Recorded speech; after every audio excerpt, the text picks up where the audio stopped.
Mesdames, Messieurs, bonsoir. Dans les titres de l'actualité ce soir sur Canal 3 Bénin, le cri de détresse des populations sinistrées dans le département du Mono. Un cri de détresse entendu par le gouvernement qui répond par un élan de cœur. L'exécutif a dépêché quelques-uns de ses membres au chevet de ces populations victimes des inondations à Grand Popo. Et la délégation est allée exprimer à ces dernières la compassion et la solidarité de toute la nation avec bien sûr des vivres et bien d'autres matériels. Nous en parlerons dans ce journal. Nous allons ensuite parler de l'ONG Éleveurs sans frontières Bénin qui se propose de sortir de la précarité des jeunes filles issues de familles vulnérables dans la commune de Zakota. Et pour le faire, elle entend les former, les accompagner en cuniculture et en transformation et commercialisation de la viande de lapin.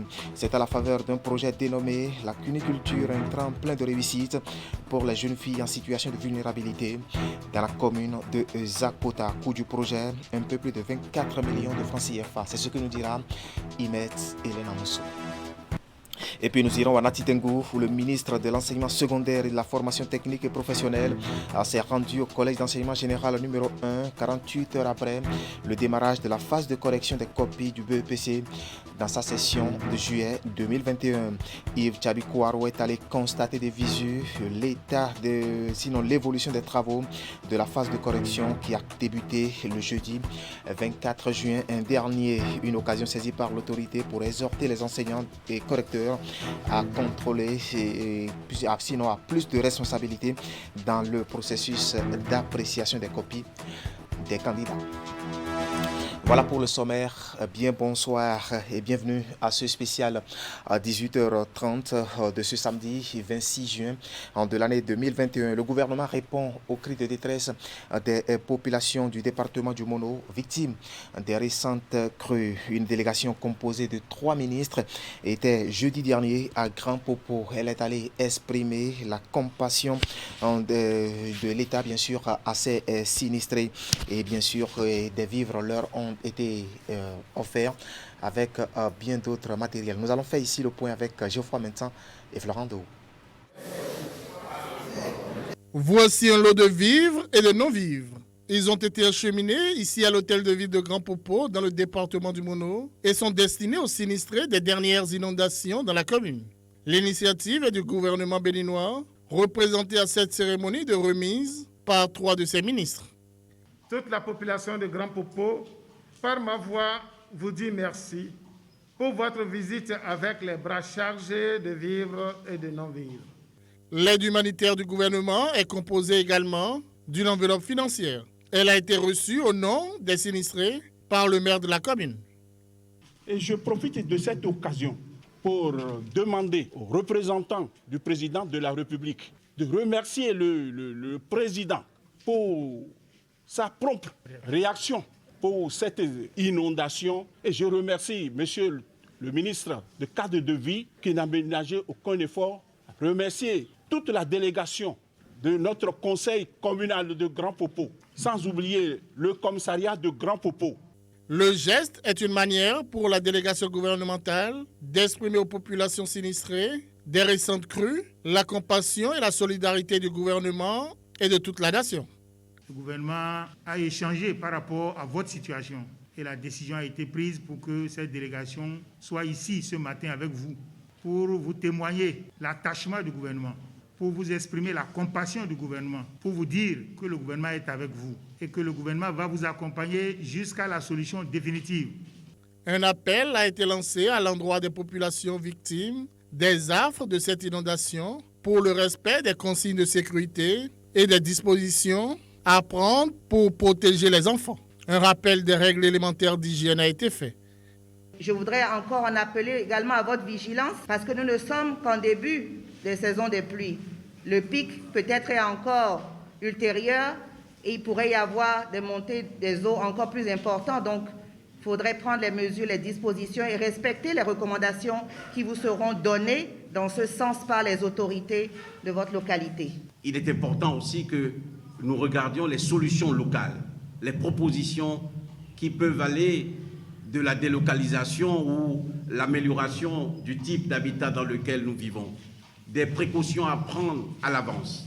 Je dois dire que comparativement à 2 ans, je crois, cette fois-ci, nous ne sommes pas allés dans des conséquences dramatiques comme ce fut le cas.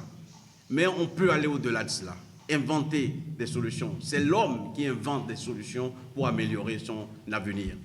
Peu avant cette action humanitaire d'urgence, la délégation gouvernementale était sur l'ancien pont de Grand Popo pour voir les installations de prise de mesure du niveau de l'eau sur le fleuve Mono. Voilà, c'était un compte rendu signé Geoffroy Mentan et Florent Dehaut. Des maires des communes du Bénin à l'école de l'appropriation de l'approche du DCC, des maires et du personnel des associations régionales et départementales. C'était à la faveur d'une formation organisée par l'Association nationale des communes du Bénin, un espace de renforcement des capacités de ces élus municipaux, financé justement par la Banque mondiale à travers le projet d'appui aux communes et communautés pour l'expansion des services sociaux. Je veux parler bien sûr du projet Accès. C'est le point de l'ouverture des travaux avec Geoffroy Mentan. À 8h30. Le concept du développement conduit par les communautés DCC est ici à l'hôtel Bel Azur de Grand Popo, enseigné à des maires de la partie méridionale du Bénin. La formation est assurée par Ousmane Togou, spécialiste en formation en gestion, à la base sur initiative de l'Association nationale des communes du Bénin, ANCB, à travers le projet d'appui aux communes et communautés pour l'expansion des services sociaux, ACES. Je voudrais rappeler, on va le parcourir d'ici à demain, en quelques heures. L'approche du développement conduite par les communautés, le DCC, est désormais inscrite dans les documents et dans les outils stratégiques de notre pays. Actuellement, l'approche est portée par la CONAFIL, la Commission nationale des finances locales, commission dans laquelle vous êtes tout au moins représentés.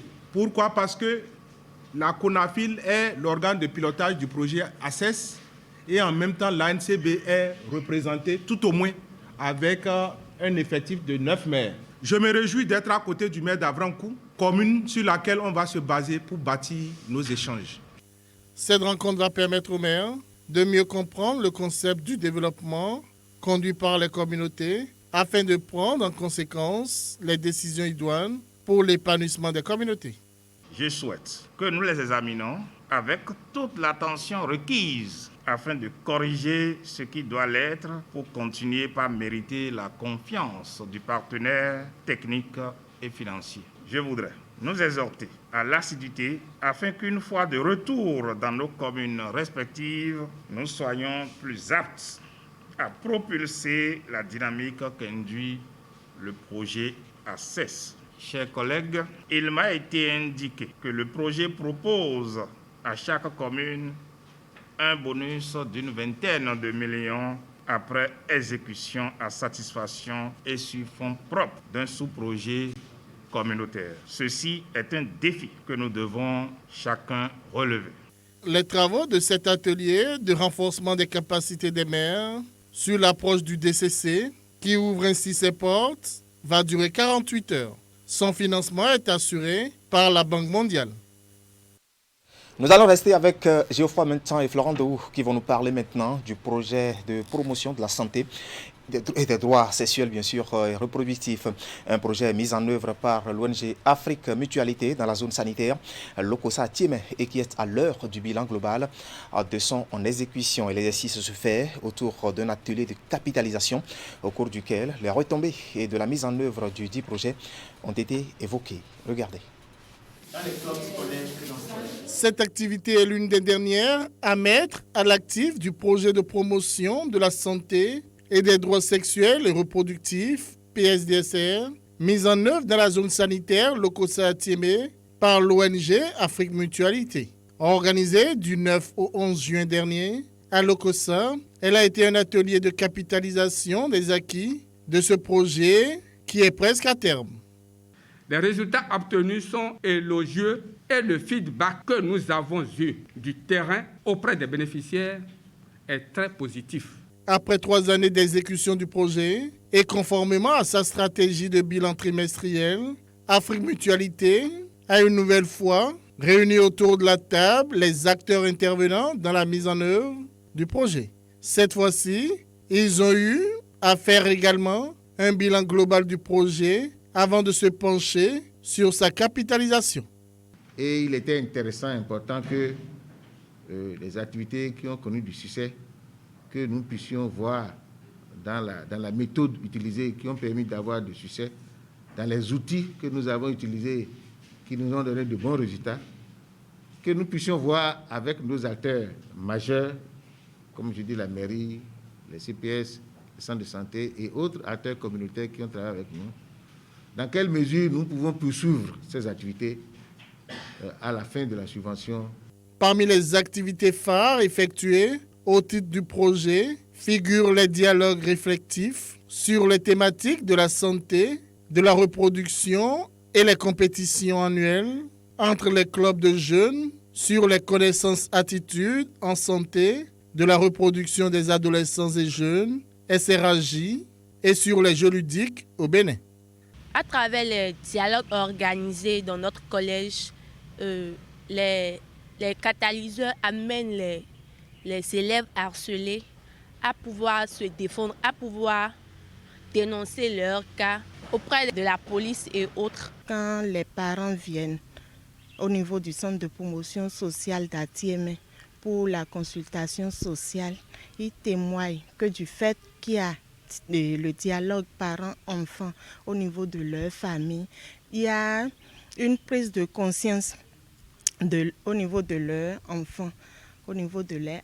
Et ils arrivent à discuter mieux avec les enfants sur les questions de sexualité qui étaient une question taboue. La principale mission de l'ONG Afrique Mutualité est d'œuvrer à la protection sanitaire et sociale et au développement des populations africaines. Il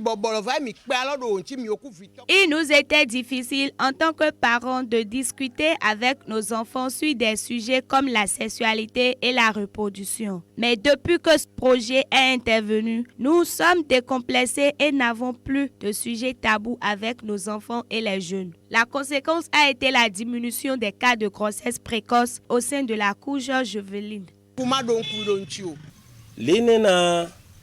Je ne peux que remercier le projet PSDSR dont la mise en œuvre a permis à la commune d'Atiémé d'avoir une diminution des cas de grossesse précoce et des cas d'infection. Je souhaite que Afrique Mutualité et qu'à Bénin nous reviennent plus aguerris pour continuer le travail qu'ils ont déjà entamé dans la commune de Lokossa.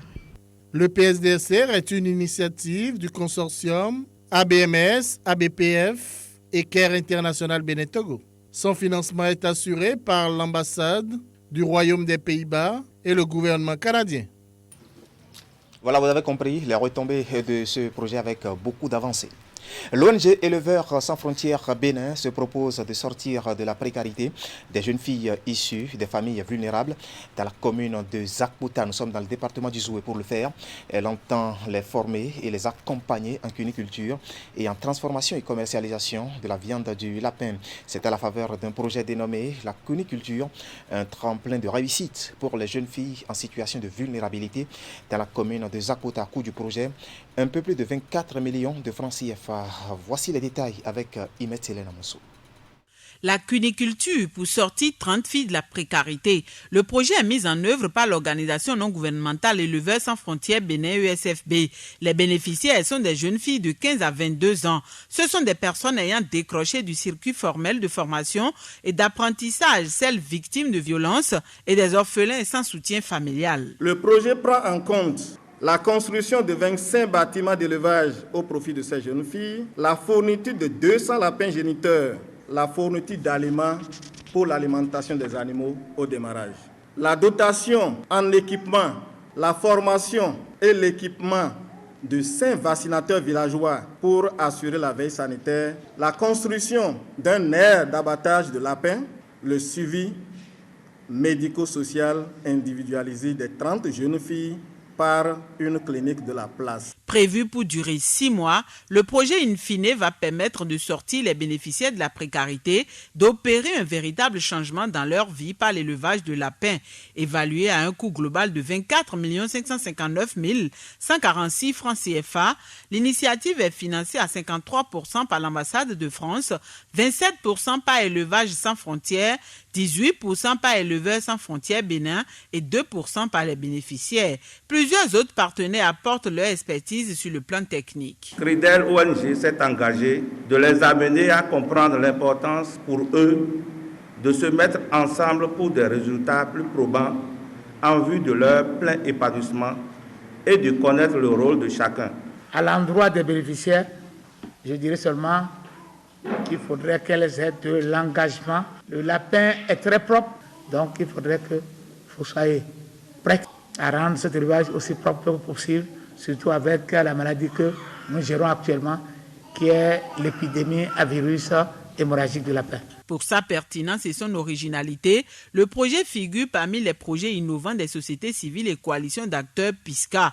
Pour cette édition 2021, tout comme par le passé, l'ensemble des parties prenantes ont rassuré de leur engagement et de leur disponibilité à œuvrer pour l'atteinte des objectifs. On vous apprend encore la transformation. Or, dans notre commune ici, nous n'avons pas encore un lieu d'abattage de lapins.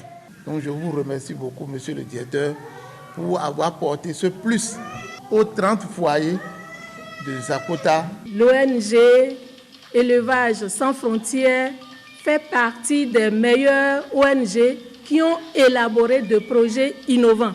Nous sommes très contents. Le souhait de toutes les parties prenantes est que chacun joue réellement sa partition. En plus du suivi technique et des conseils d'orientation, les 30 filles bénéficiaires auront aussi droit, sur la période de mise en œuvre du projet, à une éducation à la santé sexuelle et reproductive, à des sensibilisations, de même que des accompagnements personnalisés. Voilà un compte rendu signé Imet Hélène Amoussou. Alors, ce samedi 26 juin, c'est la journée mondiale de lutte contre l'abus et le trafic illicite de drogue. Une journée célébrée cette année sous le thème « Partager les faits sur les drogues, sauver des vies ». Un thème qui intervient à un moment où le trafic de la drogue connaît, il faut le dire, une expansion sans précédent, devenant du coup une préoccupation majeure au Bénin. Le ministre de l'Intérieur et de la Sécurité publique lance un message à tout le peuple pour faire comprendre le danger lié à la consommation de la drogue. Suivez ici Alassane Seydou. Instaurée depuis le 7 décembre 1987 par l'Organisation des Nations Unies, cette journée vise essentiellement à sensibiliser chaque année toutes les communautés sur les méfaits de la consommation des drogues et leurs conséquences sur la santé, la sécurité et le développement socio-économique. En effet, la drogue, avec son corollaire de crimes transnationaux organisés, est un fléau qui mine dangereusement tous les pays. Notre pays, le Bénin, de par sa position géostratégique, n'en est pas épargné malgré les efforts soutenus et inlassables du gouvernement dans le domaine de la répression du trafic illicite de la drogue et celui de la prévention et du traitement de la toxicomanie. Pour cette année 2021, le thème retenu par les Nations Unies est intitulé « Partager les faits sur les drogues, sauver des vies ». Ce thème implique la nécessité et l'obligation pour tout citoyen de dénoncer les comportements déviants, de disséminer tout ce qui peut lutter efficacement contre le trafic illicite et la consommation de drogues et de sensibiliser toutes les couches socio-professionnelles du Bénin, surtout la jeunesse, sur le fait que les drogues constituent un problème majeur pour la société, une source d'insécurité et une cause de diverses maladies telles que les troubles psychiatriques et psychologiques et enfin un vecteur de transmission de plusieurs pathologies. Le programme d'action du gouvernement 2021-2026, Bénin révélé, dans son pilier 3, améliorer les conditions de vie des populations, axe stratégique 6, renforcement des services sociaux de base et de la protection civile, a pris des mesures hardies dans le cadre de la lutte anti-drogue. C'est le lieu de souligner la dangerosité de l'abus de ces drogues, dites drogues licites, car elles entraînent, autant que les drogues illicites, la toxicomanie, la dépendance et les actes d'insécurité dans notre société. C'est sur ces mots d'engagement et d'exhortation que je lance officiellement les manifestations commémoratives de la célébration de la Journée internationale de lutte contre la drogue au Bénin. Vive la Journée internationale de lutte contre la drogue. Vive le Bénin. Je vous remercie. Alassane Seydou, ministre de l'Intérieur et de la Sécurité publique. D'une journée à une autre, parlons maintenant de la Journée mondiale de lutte contre la septicémie. Et pour sa célébration, le laboratoire Unité de recherche en microbiologie appliquée et pharmacologie des substances naturelles de l'Université d'Abomey-Calavi a organisé hier vendredi une rencontre de sensibilisation suivie d'une caravane. Un événement que nous relate ici Assimo Kanya Sionbon et Elvis Tounoukouan. Le monde scientifique a célébré la Journée mondiale contre la septicémie. Au cœur de cette célébration, le laboratoire Unité de recherche en microbiologie appliquée et pharmacologie des substances naturelles de l'Université d'Abomey-Calavi en collaboration avec l'Académie des jeunes scientifiques. Objectif poursuivi, sensibiliser les communautés, les agents de santé, les autorités politiques sur cette maladie qui est l'envahissement du sang par les microbes. Nous avons, ensemble avec des partenaires de la Finlande, avec l'ONG Seradis, avec la mairie d'Abomey-Calavi, tous cet ensemble, en intelligence parfaite avec le ministère de la Santé, nous avons tenu à attirer l'attention des communautés sur ce mal encore inconnu de nos localités, où les gens, en mourant, laissent prêter des intentions simplement parce que les causes réelles ne sont pas connues. Toutes les 2 minutes, 40 personnes meurent de la septicémie. Pour l'Académie des jeunes scientifiques, la cause défendue est justifiée car, en attirant l'attention des communautés, elles vont apprendre à connaître et prévenir la maladie. Alors, l'ONG Seradis et la mairie d'Abomey-Calavi sont parties prenantes dans ce combat.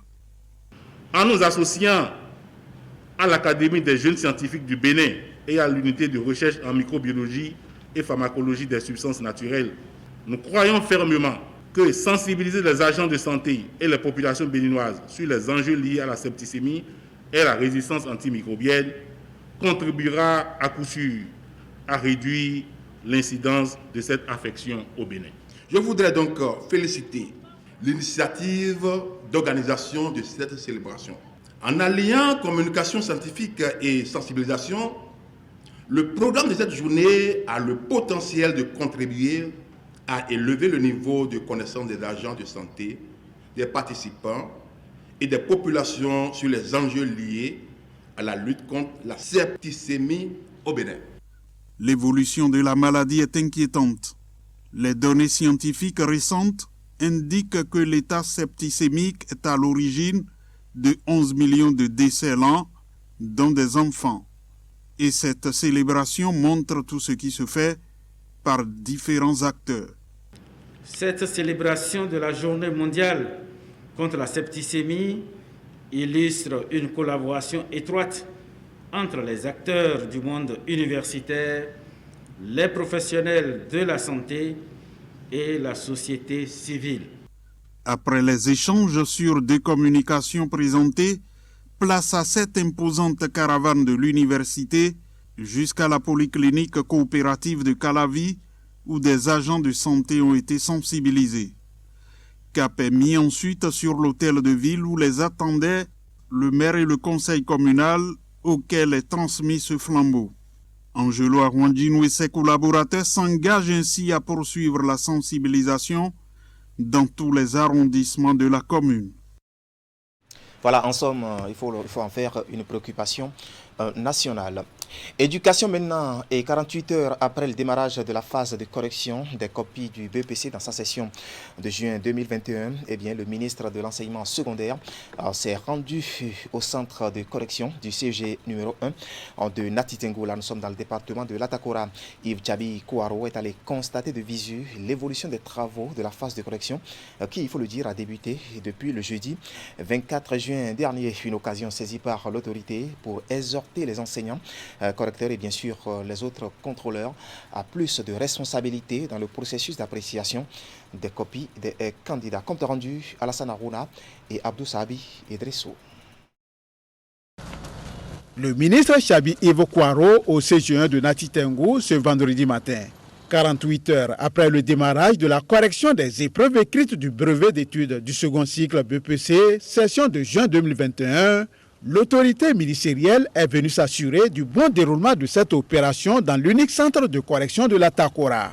Face à ces enseignants correcteurs rompus à la tâche, l'exhortation à la rigueur et à plus de responsabilité sera le maître mot du ministre de l'Enseignement secondaire et de la formation technique et professionnelle. Je suis arrivé constater que vous êtes là et que vous êtes au travail. C'est ce que j'ai vu.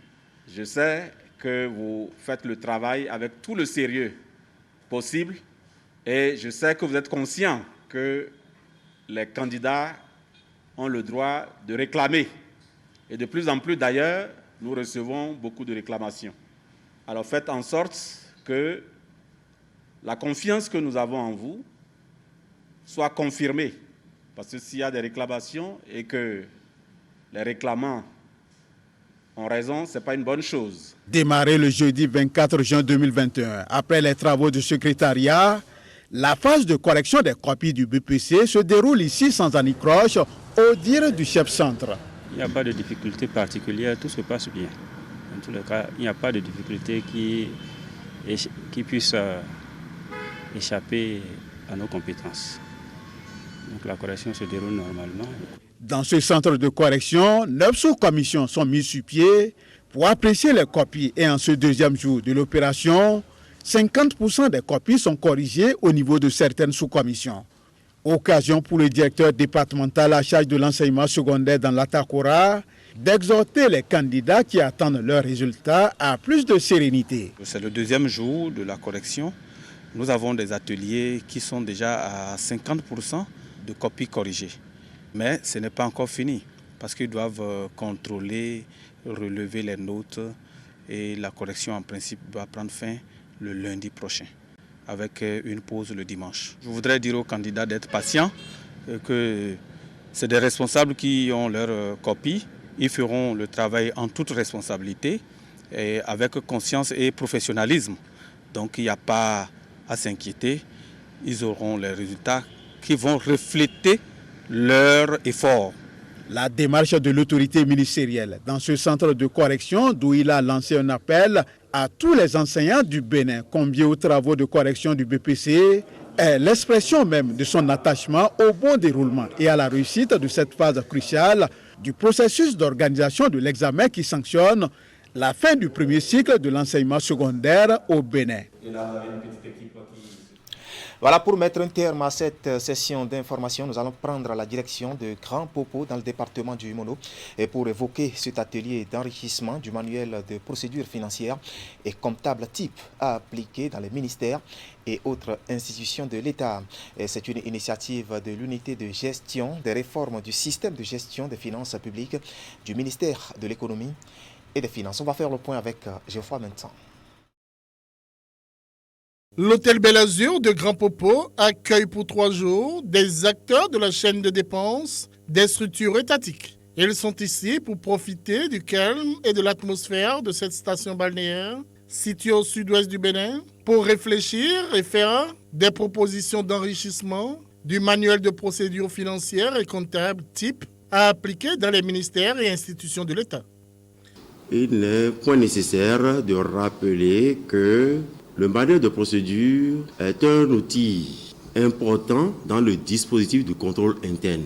Dans le cadre de nos contrôles, nous avons constaté que, appartenant à la même administration, les structures disposent, pour celles qui en disposent, des manuels de procédure propres dans le cadre de la gestion financière et comptable, bien qu'étant une administration publique régie par les règles de finances publiques. Nous avons également constaté dans certaines structures qu'il n'existe même pas un manuel de procédure.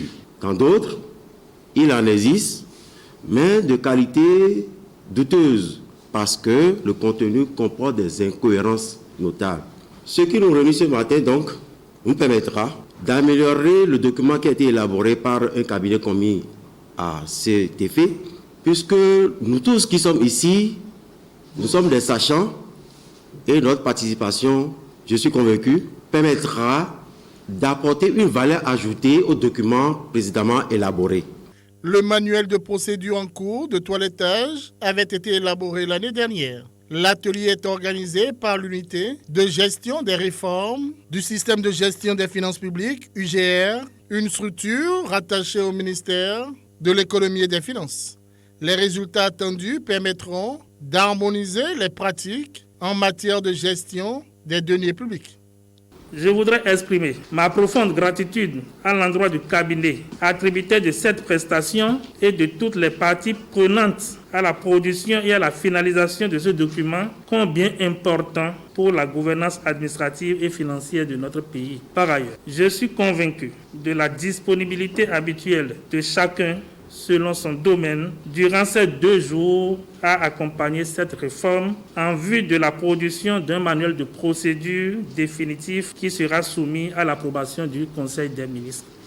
Le but du travail confié aux participants à cette rencontre est l'harmonisation des procédures ainsi que la traçabilité des ressources et des dépenses publiques. La rencontre va aussi contribuer au renforcement du dispositif de contrôle interne en matière de gestion des finances publiques. Plusieurs communications vont meubler les travaux.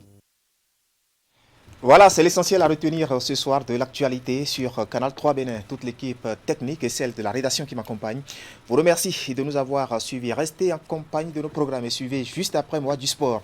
Et ce sera avec le championnat d'Europe des nations de football. Au menu ce soir, le match Italie-Autriche comptant pour les 8e de finale. Moi, je vous retrouve demain dimanche si Dieu nous prête vie. Bonne suite de week-end à toutes et à tous et à demain.